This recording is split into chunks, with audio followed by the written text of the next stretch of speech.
Sekolah Menengah Kejuruan Semak Bogor yang lebih populer dengan sebutan Semakbo merupakan salah satu unit pendidikan di bawah Kementerian Perindustrian yang bertugas menyelenggarakan pendidikan dengan program kejuruan kimia analisis. Berdiri sejak tahun 1950 terhitung sampai tahun 2019 telah menghasilkan sekitar 7.600 orang lulusan yang tersebar di berbagai perusahaan industri di dalam negeri maupun di luar negeri. Dalam rangka mencetak lulusan yang handal dalam bidang kimia analisis, SMK Semak Bogor menerapkan kurikulum yang terintegrasi antara Kemendikbud, Industri Internasional, serta SKKNI. Dalam masa pandemi seperti sekarang ini, SMK Semak Bogor menerapkan pembelajaran jarak jauh dengan tetap mematuhi protokol pencegahan COVID-19, baik bagi para karyawan ataupun pengunjung dan tamu, yaitu dengan senantiasa menggunakan masker, mengisi formulir asesmen COVID-19, pemeriksaan suhu tubuh, cuci tangan di tempat yang telah disediakan, dan jaga jarak dengan pengunjung lain. Proses pembelajaran SMK Semak Bogor ditunjang oleh sarana dan prasarana yang memadai. SMK Semak Bogor memiliki 11 laboratorium. Salah satu di antaranya adalah Laboratorium Kimia 2 untuk analisis volumetri. Mari kita menuju ke Laboratorium Kimia 2 untuk melihat kegiatan analisa volumetri.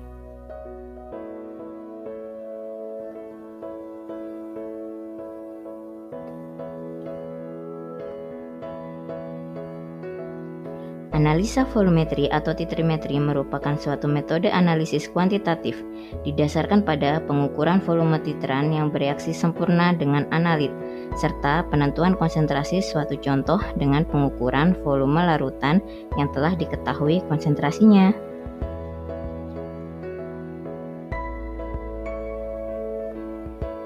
Berikut ini adalah ruang asisten laboratorium.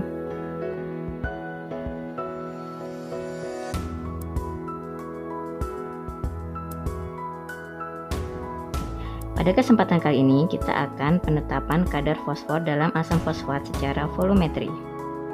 Tujuannya adalah menetapkan kadar fosfor dalam asam fosfat menggunakan metode alkalimetri. Berikut ini adalah reaksinya. Alat dan bahan yang kita gunakan adalah peralatan gelas, kemudian buret. Di sini kita menggunakan buret basah.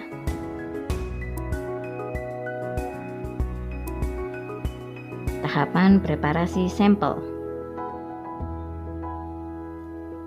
Pertama, kita timbang kaca arloji.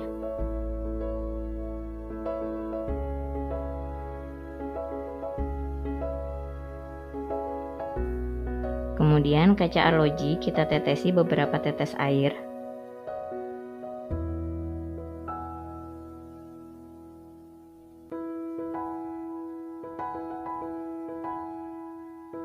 Kemudian kita catat bobot kaca arloji dan air.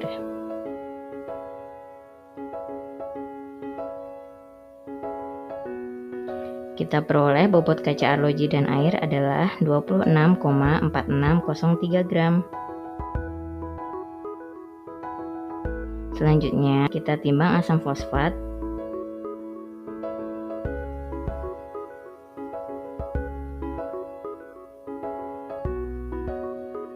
Kita timbang secara perlahan.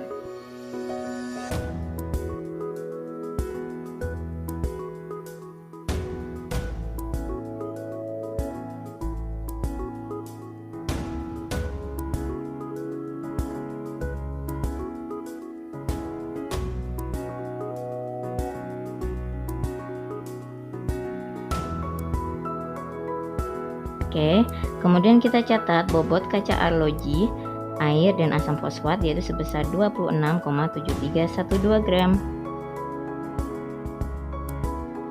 Apabila sudah selesai, kaca arloji kita keluarkan dari neraca dan jangan lupa neracanya kita matikan. Oke, kemudian sampel kita masukkan ke labu ukur 100 ml.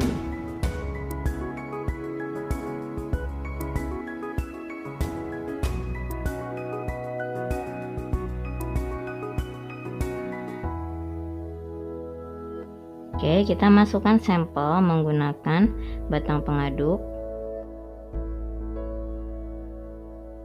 Dan jangan lupa kita bilas batang pengaduk dan kaca arloji menggunakan Aquades agar tidak ada sampel yang masih menempel baik di batang pengaduk ataupun di kaca arloji.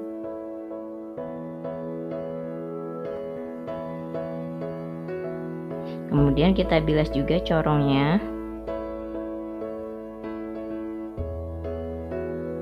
Apabila sudah selesai, kita angkat pengganjal dan corongnya, kemudian kita bilas bagian ujung corong.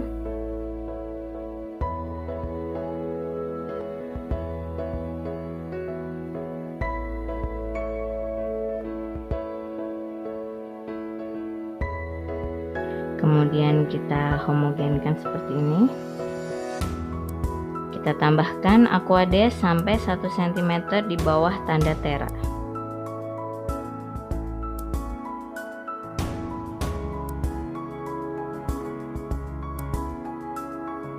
Oke, kita tambahkan secara perlahan sampai 1 cm di bawah tanda tera.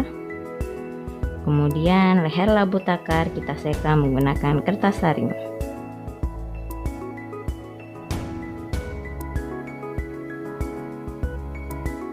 Setelah itu kita himpitkan dengan Aquades hingga tanda tera menggunakan pipet tetes.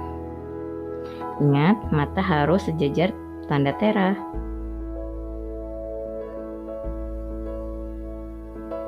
Oke, kemudian apabila sudah selesai kita tutup, kemudian kita homogenkan seperti ini.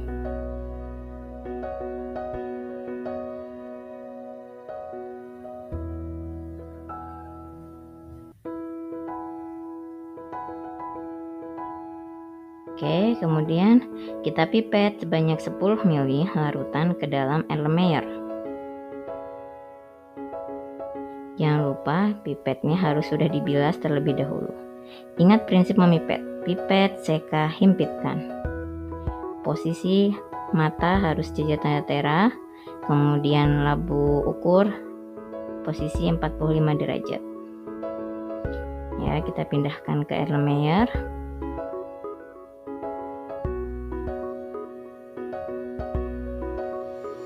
Kemudian kita tunggu 10 detik.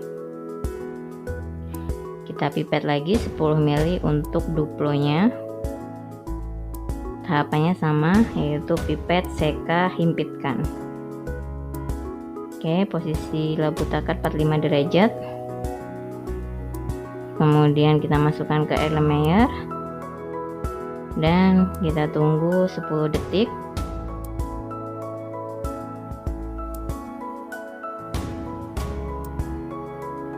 Oke. Kemudian apabila sudah, kita encerkan dengan Aquades sesuai kebutuhan, baik simplo ataupun duplo, sama-sama kita encerkan dengan Aquades.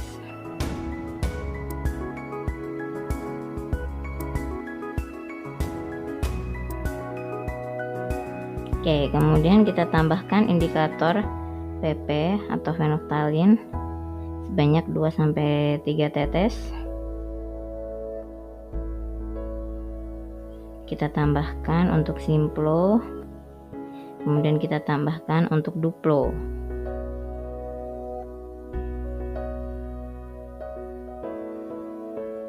Oke, lanjut ke proses titrasi. Kita siapkan buret yang diisi dengan larutan titran yaitu NaOH 0,1N. Jangan lupa kita nolkan buretnya dan kita hilangkan gelembungnya. Kemudian larutan simplo kita tita dengan NaOH 0,1N hingga titik akhirnya berwarna merah muda seulas.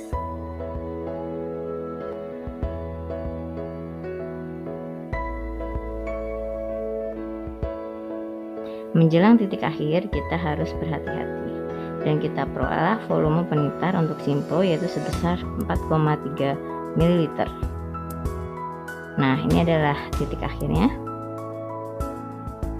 berwarna merah muda seuas. Lanjut, kita titar larutan Duplo dengan NaOH 0,1 N hingga titik akhirnya merah muda seuas. Menjelang titik akhir kita harus berhati-hati.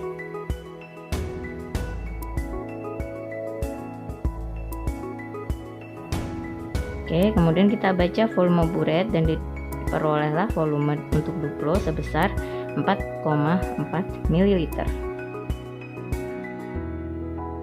Nah, ini adalah cara perhitungannya.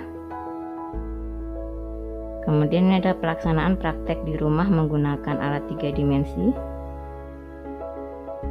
Ini adalah siswa-siswi yang sedang praktek di rumah dengan dibimbing oleh para guru menggunakan alat 3 dimensi yang telah mereka buat dari barang bekas, sehingga walaupun di rumah mereka tetap bisa melaksanakan praktek.